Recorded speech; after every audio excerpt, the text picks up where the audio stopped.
These days, flying in an airplane is known as the safest form of travel, thankfully, unless you're in a Boeing, and it's one of my most irrational fears.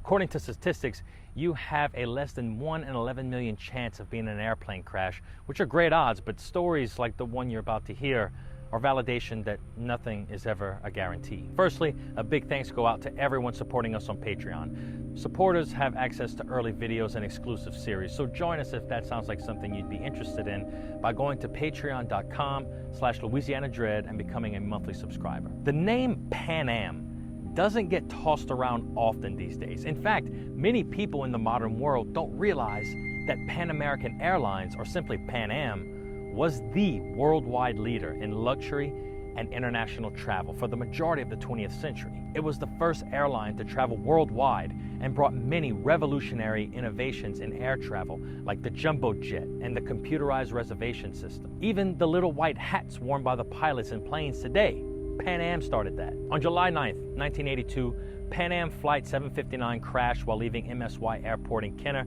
in a horrific disaster. By July, there were regularly scheduled flights from Miami to San Diego with stops in New Orleans and Las Vegas. One in particular was the infamous PanAm Flight 759. It was a Boeing 727 carrying 145 people on board, bound for Las Vegas. The captain, Kenneth McCullers, was known as a skilled and above-average pilot, and all the flight crew were well-rested with zero health issues. Thunderstorms rolled into the Kenner area that morning, according to New Orleans Meteorological Center records.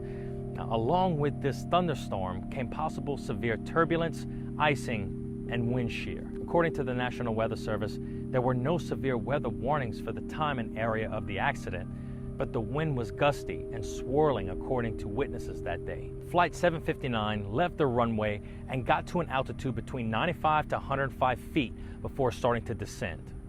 When the plane was about 2,400 feet away from the runway, it was only 50 feet from the ground and struck a line of trees, then hurled towards the residential area. The aircraft was obliterated on impact, killing everyone on board, as well as 8 people on the ground. 6 houses were destroyed and 5 had substantial damages.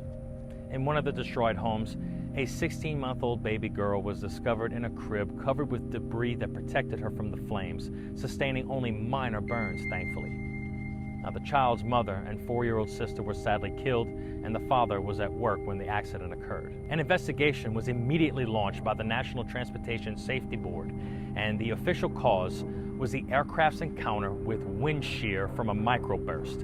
A microburst is when air moves in a downward direction until it reaches the surface before spreading outward in all directions. It usually comes around thunderstorms or similar weather and brings along wind shear. Now, wind shear is a sudden change in wind velocity. Obviously, there's more to it than that, but at the time, there wasn't significant technology available to predict wind shear. The pilot would have had an incredibly difficult time reacting and realizing what was happening in time before the plane descended and hit the trees. In a New York Times article, witnesses reported that a wind shear alert was mentioned on airport radio frequencies that day, but the crew were briefed with a recorded weather advisory that was 2 hours old, despite airport protocols preventing this. The investigation stated the failure of the U.S. government to put out proper weather information that day to maintain wind shear detection devices at the airport. As a result of this horrific tragedy, millions of dollars were paid to the families affected as compensation. The Flight 759 crash led to the development of the Airborne Wind Shear Detection and Alert System and mandated the government to install wind shear detection systems across all U.S. airports and aircrafts by 1993. We couldn't bring you this information without our Patreon supporters. Now, these supporters get to see videos a little early and have access to exclusive series like Louisiana Drinks, Louisiana Estates, and our dreadful podcast. So join us if that sounds like something you'd be interested in by going to patreon.com/LouisianaDread and becoming a monthly subscriber. I'm Kyle Crosby, and this has been Louisiana Dread Quick History.